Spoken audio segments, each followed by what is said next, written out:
So most college basketball fans know that Kentucky's home court is named Rupp Arena. But what a lot of people might not know is that Adolph Rupp was not a person that, in my opinion, should be looked up to in any way or really remembered in a positive light.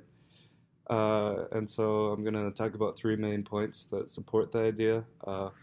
First of all, how he failed to recruit African American athletes to his team at Kentucky, some negative comments he made about black people, and also the way he treated black people wasn't good. And before I get into it, I want to mention how in the movie Glory Road, Adolph Rupp wasn't really portrayed badly at all. But in the book that I read, And the Walls Came Tumbling Down, there's some facts where you can that the book lists that just can make you clearly see that he just wasn't a good person.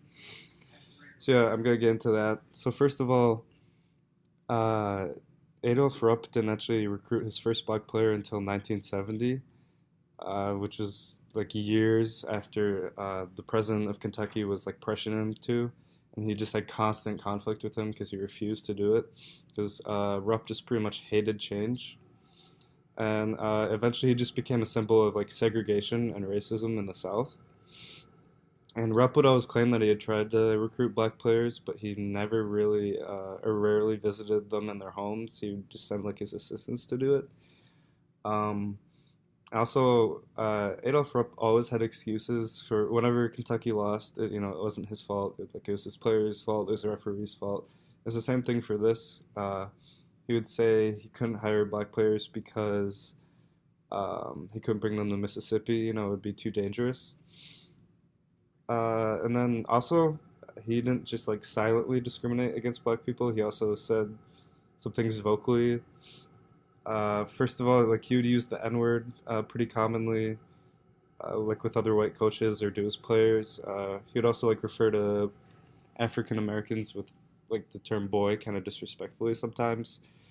And also, this is the 1950s, but still, there's like pictures of him posing with the Confederate flag, like smiling, and that's just not a good look, too, in my opinion. Another thing he would do is he would ask opposing coaches just not to play their black players.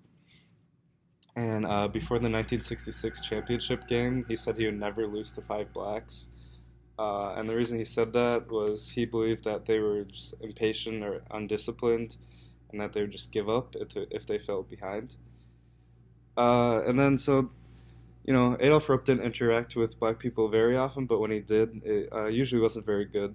So the first black player that I mentioned earlier in 1970 actually only lasted one season, just because he didn't feel welcome by Rupp or by his teammates at Kentucky. And then later, Rupp had two blacks on his team, but they were late to a team playing at one point, so he just dismissed them from the team. And if you know anything about Adolf Rupp, he was like a pretty harsh and unkind person, so maybe he would have done that even if they were white, but still, it's not good. And then when he retired in 1972, Kentucky was all white, and they were the only team, along with Mississippi State, where that was the case.